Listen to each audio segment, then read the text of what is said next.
بسم الله الرحمن الرحيم. وأنواعه رفع ونصب وجر، والرفع علم الفاعلية، والنصب علم المفعولية، والجر علامة الإضافة. ما قبل مصنف رحمہ اللہ نے اعراب کی تعریف ذکر کی. اب تعریف کے بعد مصنف علیہ الرحمت اعراب کی اقسام بیان فرما رہے ہیں کہ اعراب کی 3 قسمیں ہیں: الرفع والنصب والجر. رفع فاعلیت کی علامت ہے، نصب مفعولیت کی علامت ہے، اور جر اضافت کی علامت ہے. اب ان کے درمیان وجہ اثر یہ ہے کہ اعراب دوال سے خالی نہیں، عمدہ پر دلالت کرے گا یا فضلہ پر. اگر عمدہ پر دلالت کرے تو یہ رفع ہے، اور اگر فضلہ پر دلالت کرے تو پھر دوال سے خالی نہیں. بلا واسطہ دلالت کرے گا یا بالواسطہ دلالت کرے گا. اگر بلا واسطہ یہ فضلہ پر دلالت کرے تو یہ نصب ہے، اگر بالواسطہ دلالت کرے تو یہ جر ہے. یہاں پر یہ بات بھی ذہن میں رکھے کہ جو رفع ہے یہ کبھی ضمہ کے ساتھ آتا ہے، جیسا کہ زیدن، کبھی واو کے ساتھ آتا ہے جیسا کہ مسلمون، کبھی الف کے ساتھ آتا ہے جیسا کہ رجلان. اس طرح نصب بھی عام ہے. نصب کبھی فتح کے ساتھ آتا ہے جیسا کہ رأیت زیدن، کبھی کسرہ کے ساتھ آتا ہے، کبھی الف کے ساتھ آتا ہے، اور کبھی یا کے ساتھ آتا ہے. جر بھی عام ہے، کبھی کسرہ کے ساتھ آتا ہے اور کبھی یا کے ساتھ آتا ہے. اب ذہن میں سوال یہ اٹھتا ہے کہ اعراب کی یہ 3 اقسام کیوں بنائے گئے؟ رفع، نصب، جر. 4 کیوں نہیں بنائے گئے؟ 5 کیوں نہیں بنائے گئے؟ الجواب، معانی 3 تھے: فاعلیت، مفعولیت اور اضافت. تو اس وجہ سے اعراب بھی 3 بنائے گئے: رفع، نصب اور جر. تو مصنف رحم اللہ فرماتے وانواعہ، اس کے اقسام: رفع و نصب و جر.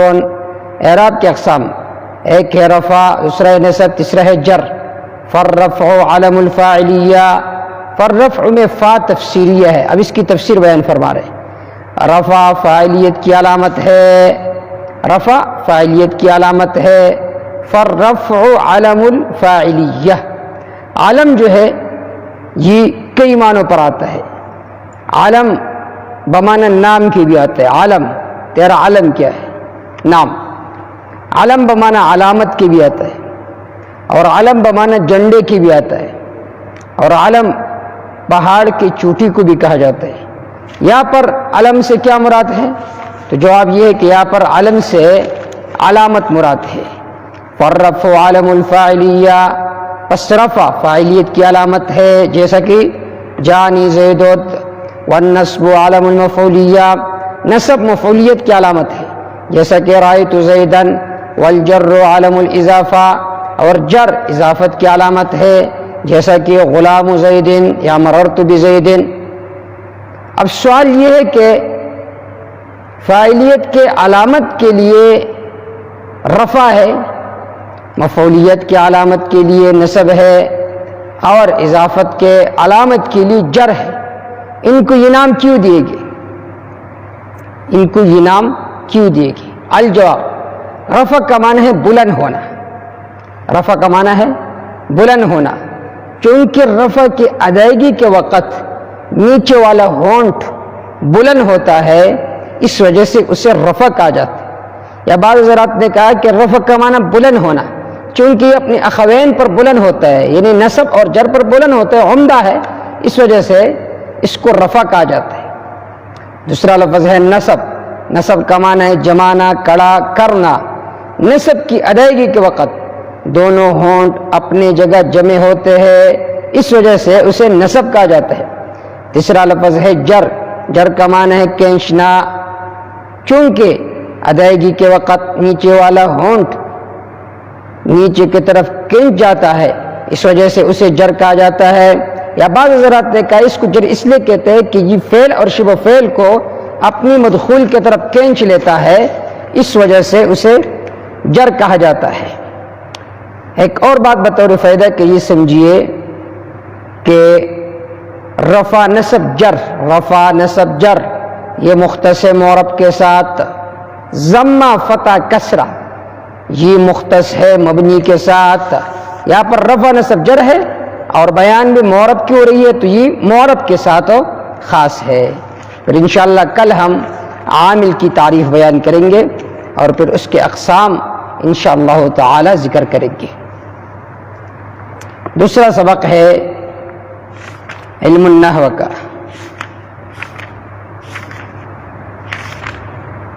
آج ہے 9واں فصل۔ بے اعتبار جنس کے اسم کی دو قسمیں مذکر و مؤنث، یعنی اس بارے میں آپ کو یہ بتائیں گے کہ مذکر کسے کہا جاتا ہے اور مؤنث کسے کہا جاتا ہے۔ فرماتے بے اعتبار جنس کے اسم کی دو قسمیں ہیں، نمبر 1 مذکر اور نمبر 2 مؤنث۔ مذکر وہ اسم ہے کہ جس میں علامت تانیث نہ لفظی ہو نہ تقدیری ہو، جیسے رجل اور فرس، اس میں علامت تانیث نہ لفظاً ہے اور نہ تقدیراً ہے۔ مؤنث وہ اسم ہے کہ جس میں علامت تانیث لفظی ہو یا تقدیری ہو۔ پھر بے اعتبار علامت کے مؤنث کی دو قسمیں، ایک ہے قیاسی اور دوسرے نمبر پر ہے سماعی۔ مؤنث قیاسی وہ ہے کہ جس میں تانیث کی علامت لفظ میں موجود ہو، اور تانیث کی لفظی علامات 3 ہیں، تا ہو، تا خواہ حقیقتاً جیسے طلحت، یا حکمن جیسے اکرم، اس میں چوتھا حرف تاء تانیث کے حکم میں ہے، عین قاف را 3 حرف ہو گئے، با یہ چوتھا حرف ہے، یہ تاء تانیث کے حکم میں ہے۔ نمبر 2 الف مقصورہ زائدہ جیسے حبلہ، صغرا، کبرا۔ نمبر 3 الف ممدودہ جیسے حمراء و بیضاء۔ تو مؤنث قیاسی اسے کہا جاتا ہے کہ جس میں تانیث کی علامات موجود ہو، چاہے لفظی ہو یا تقدیری ہو،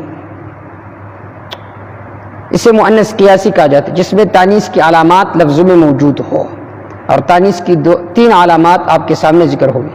دوسرے نمبر پر مؤنث سماعی۔ مؤنث سماعی جو سننے سے تعلق رکھتا ہے، یعنی وہ مؤنث ہے جس میں علامت تانیث مقدر ہو، جیسے ارض شمس، اور اس میں تانیث کی علامت موجود ہے کیونکہ اصل میں ارضتن اور شمستن تک، کیونکہ اس کی تصغیر اریزتن و شمیستن سے آتی ہے، اور تصغیر سے اسم کی اصلیت معلوم ہو جاتی ہے۔ تو اس سے معلوم ہوا کہ ارضن اور شمسن بظاہر اگرچہ اس میں تانیث کی علامات موجود نہیں ہے لیکن مقدر ہے۔ پھر بے اعتبار ذات کے مؤنث کی 2 قسمیں، ایک ہے مؤنث حقیقی، دوسرا ہے مؤنث لفظی۔ مؤنث حقیقی وہ ہے کہ جس کے مقابلے میں جاندار مذکر ہو، خواہ علامت تانیث موجود ہو یا نہ ہو، جیسے امرأۃ اس کے مقابلے میں رجل ہے، اور اتان گدی کے مقابلے میں حمار گدا آتا ہے۔ دوسرا ہے مؤنث لفظی، وہ ہے کہ جس کے مقابلے میں جاندار مذکر نہ ہو، جیسے ظلمتن، عین، اس کی تصغیر عینتن آتی ہے لیکن اس کے مقابلے میں جاندار مذکر نہیں ہے۔ تو یہ فصل مذکر اور مؤنث کے بارے میں مکمل ہو گیا۔ آگے فصل ہے واحد تثنیہ جمع، اس کے مکمل ہونے کے بعد پھر انشاءاللہ منصرف اور غیر منصرف کے اقسام پڑھیں گے۔